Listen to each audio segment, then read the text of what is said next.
Step 3, let's go to install the sensor. This is the sensor.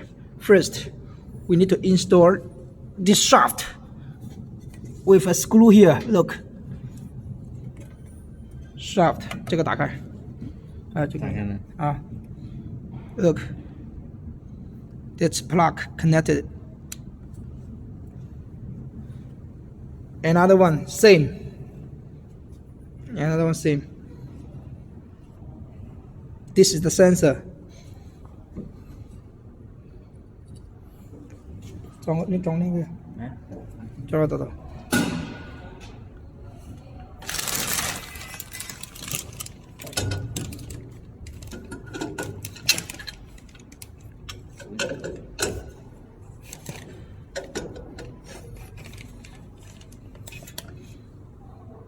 And tighten it.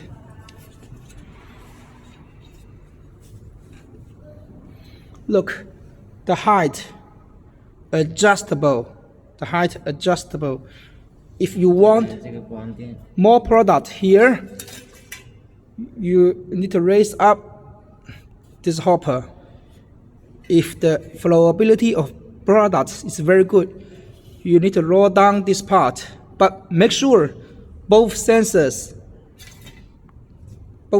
can pass through this transparent rubber. Don't cover it.